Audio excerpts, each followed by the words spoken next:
John Pennington and Chuck Cavalaris. They have this show called The Sports Source down there on the ABC affiliate. Nice. It's got nice production value. They put the entire shows on YouTube. Ooh.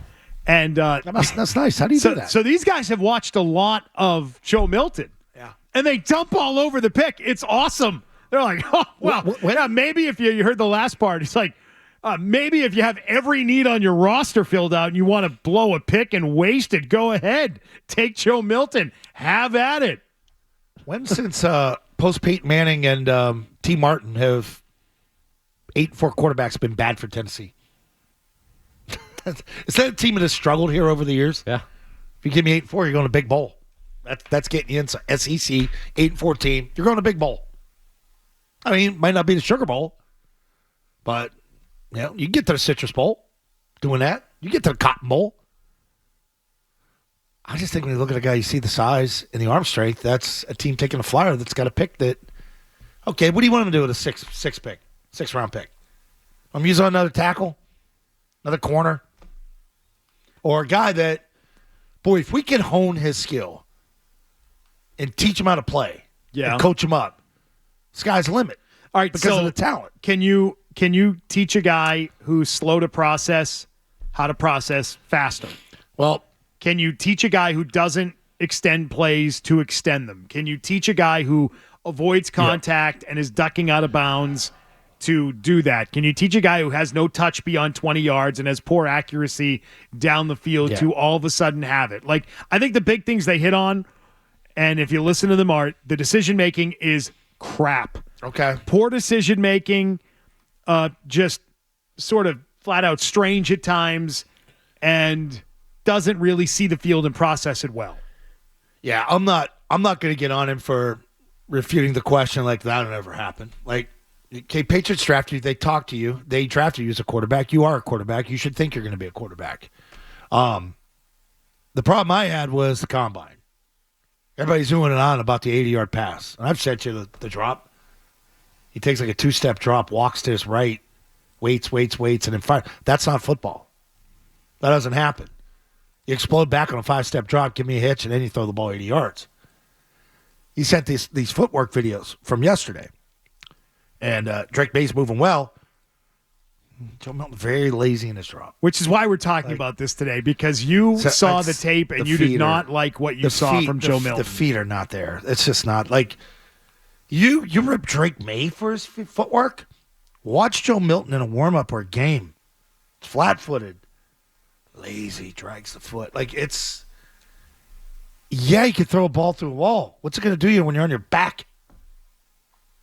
Tennessee, you could get guys that are 6'6", 340, put them in front of you. You're going to block it up. You're going to block up Kentucky.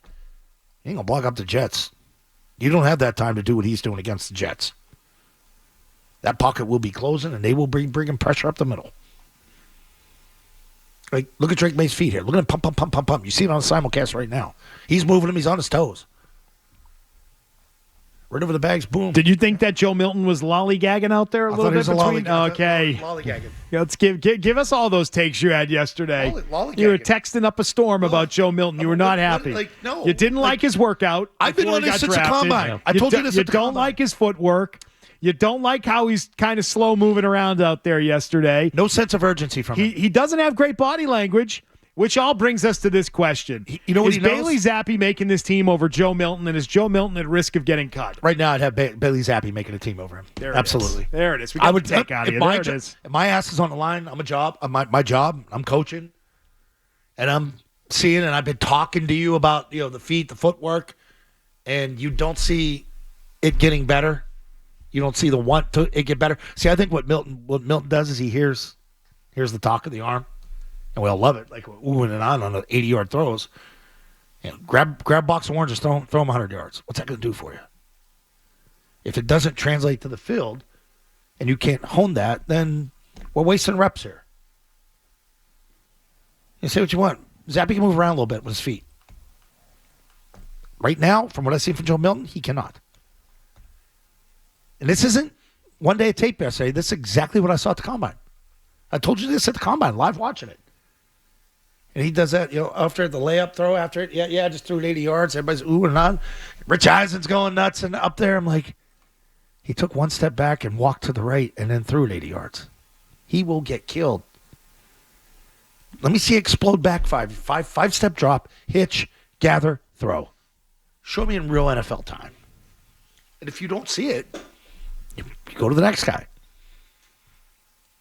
And he's still here. I mean, if you were so in love with him at draft time and you got this guy, you wouldn't even be giving him reps in OTAs, meaning Zappy. It's like, come to grips, buddy. Zappy over Milton. Well, right now, yeah, unless he shows some vast improvement once Cap comes. Just laying it out there. But Is right that now, why they're you're right, Is that why they're keeping Zappy around? They don't even know that Joe Milton makes the team. They're not even sold on him. They were willing to take him with a late round pick. Like with many late round picks, they don't make the team. And listen how they're talking about him in Tennessee. Listen to the first questions here. You're talking about switching positions. Like, I'm like, we didn't even do this with Malik Cunningham. You know, but at least Malik Cunningham would do what he wanted to do for the team. Like, you could see the quickness. You could see the feet. It was just, he was little. He couldn't. Can he play in this league at that position? Is he too small? But man, he could run. Bert's in Berlin. He's going to, oh, wait, I don't know what he has, but we're going to put him back on hold because that's not going to work. Okay.